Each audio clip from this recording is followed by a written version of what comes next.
আসসালামু আলাইকুম আমার প্রিয় দর্শক, আমন্ত্রণ জানাচ্ছি আমার আজকের ভিডিও দেখার জন্য। কাছে কিংবা দূরে, দেশ ও দেশের বাইরে যে যেখান থেকে আমার ভিডিও দেখছেন, আশা করি মহান আল্লাহর অশেষ রহমতে আপনারা সবাই সুস্থ আছেন ও ভালো আছেন। আলহামদুলিল্লাহ, মহান রবের কৃপায় আমরাও ভালো আছি। আমি নিকাবিয়ান ব্লগার জান্নাত পর্দার আড়ালে থেকেও জীবন কতটা সুন্দর, কতটা রঙিন সেটাই দেখানোর চেষ্টা করছি। যদি আজকের ভিডিও কোথাও ভালো লাগে তাহলে একটি লাইক দিয়ে ভিডিওটি কন্টিনিউ করবেন। আর ভিডিও দেখতে দেখতে যদি কোনো অংশ ভালো লাগে তাহলে অবশ্যই সাবস্ক্রাইব করে দিবেন, কারণ আপনার একটি সাবস্ক্রিপশন আমার জন্য অনেক বেশি অনুপ্রেরণার কারণ। আর হ্যাঁ, বেল আইকনটি অন করে অল অপশন ক্লিক করে দিবেন যেন আমার পরবর্তী ভিডিওর নোটিফিকেশন আপনার কাছে পৌঁছে যায় আর আপনি আপনার সময় মতো করে আমার ভিডিও উপভোগ করতে পারেন। আর ভিডিও দেখে যদি ভিডিও সংক্রান্ত কোনো কিছু জানার থাকে তাহলে অবশ্যই আমাকে কমেন্ট করবেন, ইনশাল্লাহ আমি আমার উত্তর দিব। সকাল সকাল ঘুম থেকে উঠেই ছাদে চলে গেলাম।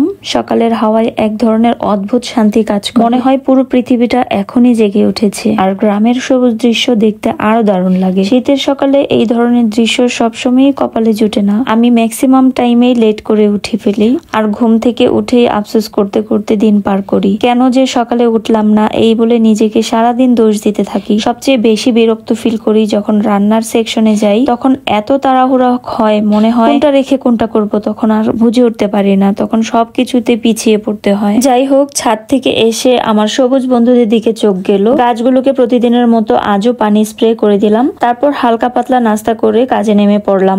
আজ বিশেষ কিছু একটা জিনিস খুঁজতে গিয়ে আমার পুরো রুম এলোমেলো করতে হলো। যাই হোক, একদিক থেকে ভালোই হয়েছে, পুরো রুমটাকে ক্লিন করে ফেলেছি। এমনিতেও শীতের শুরুতে সবকিছু ক্লিন করি, তাই ভাবলাম একটা রুম হয়ে গেলে অনেকটা হালকা হয়ে যাবে। বেডের নিচে অনেক কিছু রাখা ছিল, সবকিছু বের করে একে একে রোদে রেখে আসছি। তারপর ভালোভাবে খাটের নিচ ঝাড়ু দিয়ে দিলাম। আর বেডের নিচে ঝাড়ু দিয়ে আমার অবস্থা খারাপ হয়ে গেছে, যদিও ভিডিওতে এত ময়লা দেখায়নি। তারপর এক এক করে সবগুলো রুম মুছে ক্লিন করে নিলাম। আর ঢাকা যাওয়ার প্রস্তুতি নিচ্ছিলাম, কারণ ঢাকা তো যেতে হবে। প্রায় অনেকদিন ধরেই ভাবছি যে ঢাকা যাব, কিন্তু সবকিছু মিলে আর হয়ে উঠছিল না। তো যাই হোক, প্রস্তুতি নিয়ে নিচ্ছি। তাই আলমারিটাও গুছিয়ে নিয়েছি, যা কাপড় ছিল সবগুলোকে আলাদা ব্যাগে গুছিয়ে নিয়েছি। আমার ও বাবুর কাপড় যা যা নিতে হবে, তবে ম্যাক্সিমাম কাপড়ই এখানে রেখে যাই, কারণ ওইখানেও এক সেট কাপড় থাকে পরার মতো। তো সব সময় ব্যাগে করে করে আসলে নিয়ে আসা যাওয়া সম্ভব হয় না, যেহেতু আমার হাজবেন্ড দেশে বাহিরে থাকে।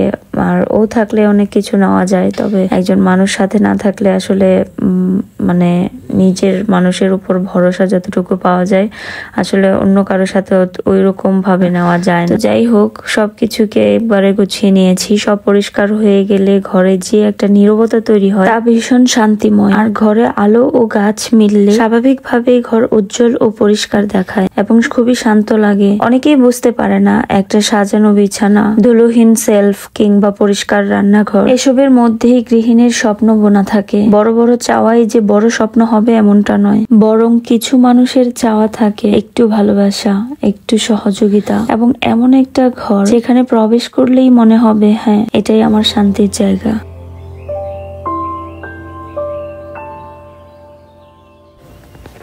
বিকেলে বাইরে গেলাম। আজ অনেক দিনের একটা স্বপ্ন পূরণ হলো, আলহামদুলিল্লাহ। তবে স্বপ্ন একদম ছোট, আর এটা আমারও নয়, আমার আব্বার অনেক দিন আগের একটা শখ।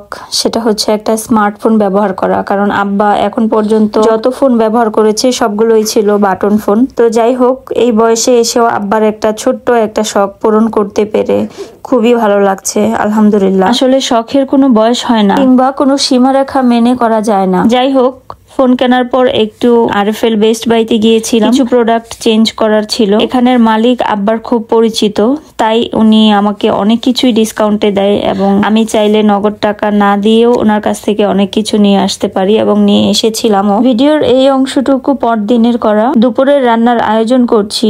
সকালের দুধ গরম করে নিয়েছি আর রান্নার সব প্রস্তুতি রেডি করে রান্না চুলায় বসিয়ে দিলাম। এটা হলো টক, টমেটো, মাছ আর জলপাই দিয়ে এই রান্নাটা করেছি। সাথে চুলায় লাল শাকও বসিয়ে দিয়েছি যেন তাড়াতাড়ি হয়ে যায়। শীতের মধ্যেই শাকসবজির আসল মজা, আর শীতের মধ্যে সব থেকে বেশি শাকসবজির রোপণ করা হয়, তাই হয়তো শাকের বা সবজির এত টেস্ট হয় যেটা অন্যান্য সময় পাই না। লাল শাক হয়ে গেলে লাউ রান্না করব একটু। গত দিনের একটু লাউ রেখেছিলাম মসুর ডাল দিয়ে রান্না করব বলে। ডাল এর সাথে কিছু না দিলে আমার কাছে মনে হয় যে কেমন লাগে, খালি ডালটা আমার কাছে ভালো লাগে না খেতে, তাই আমি একটু অন্যরকম স্বাদ লাগানোর জন্য সেজন্য আমি কিছু দেওয়ার চেষ্টা করি। কারণ মসুর ডালটা আমার এমনিতেও আমি এক খালি খেতে পারি না, তাই লাউ ছিল বলে লাউটুকু ডালের সাথে দিয়ে ডাল রান্না করেছি। আসলে সত্যি বলতে শিক্ষা জীবনে ডাল খেতে খেতে আমার এমন অবস্থা হয়েছে, এখন আর ডাল দেখলে আমার মনে হয় যেন মানে অভক্তি চলে আসে, ডালটা আর নিতেই পারি না এখন। এই জন্য ডালের সাথে কিছু দিলে সেটা মনে হয় যেন মানে সবজিটাই খাচ্ছি এরকম মনে হয়। ডাল রান্না করতে হয় আমার বাচ্চার জন্য, কারণ ওকে তো একটু ডাল দিয়ে ভাত খাওয়ানো যায়, এছাড়া তরকারি দিয়ে দেই, কিন্তু সেটা যদি একটু ঝাল হয়ে যায় তাহলে আর খেতে চায় না, তো তার জন্য অল্টারনেটিভ হিসেবে ডাল রান্না করতে হয়। তারপর গতকালকে মাছ এনেছিল, এখানে তেলাপিয়া মাছ রান্না করব আজকে। সিম দিয়ে মাছের ঝোল আমার বেশ ভালো লাগে। তাছাড়া শীতের জাতীয় তরকারির মধ্যে সিম, টমেটো, ফুলকপি, আলু এগুলো সাথে মাছ থাকবেই, বাঙালির প্রিয় তরকারি বলে কথা। তবে এই ধরনের ঝোলের রেসিপি গুলো অনেক সুস্বাদু হয়ে থাকে। আর তেলাপিয়া মাছ অনেকেরই পছন্দের মাছ, আমারও ভীষণ ভালো লাগে, কাটা কম থাকে আর স্বাদও বেশ ভালো। আমরা যেহেতু বাঙালি, সো বাঙালি মেয়েদের এই তরকারির রেসিপি শেয়ার করার কিছু নেই। শীত আসার পর সবাই সবজি এবং মাছের ঝোল এই তরকারিগুলো খুব বেশি রান্না করে থাকে, যেহেতু আমাদের জাতীয় সবজি বলে কথা। তো এখানে আসলে রেসিপিটা ওইভাবে আমি আর শেয়ার করছি না, যেহেতু আমার আপুরা আসলে আমার থেকে অনেক বেশি এক্সপার্ট। আমি খুব কমই রান্না বান্নায় পটু, আমি রান্নায় এখনো অনেক বেশি ভুল করে থাকি। তো যাই হোক, আপনারা তো দেখতেই পাচ্ছেন আমি আগে মশলাটা কষিয়ে নিয়েছি, কষানোর পরে সবজিটা একটু হালকা কষিয়েছি, তারপর যখন পানি দেওয়ার পরে বলক আসছে তারপর মাছগুলো উপরে দিয়ে দিচ্ছি। মাছ উপরে দেওয়ার পরে আমি এখানে আরো কিছু টমেটো অ্যাড করেছি এবং নামানোর আগে ধনেপাতা দিয়ে ব্যাস তরকারিটা কমপ্লিট করেছি। আত্মার শান্তি হলো সব থেকে বড় শান্তি, আর সেই শান্তি তখনই আসে যখন আমরা দুনিয়ার চাওয়া পাওয়া থেকে নিজেকে সরিয়ে নিই। দুনিয়ার চাওয়াগুলো সব পূরণ হবে না, এটাই তো স্বাভাবিক, আর তাই আমাদের সৃষ্টিকর্তা জান্নাত নামের কিছু একটা বানিয়ে রেখেছেন। ইচ্ছা পূরণের জায়গা আর না পাওয়ার যত হিসাব সবকিছুর উত্তর সেখানে আছে। সূরা আর রহমান আল্লাহ মুত্তাকিদের পুরস্কারের বর্ণনা দিয়েছেন। উত্তমের বিনিময়ে উত্তম ছাড়া আর কি হতে পারে? মহান আল্লাহ তো বান্দার ক্ষুদ্রতার দিকে তাকান না, বরং নিজের বড়ত্বের দিকে তাকিয়ে পুরস্কার দেন।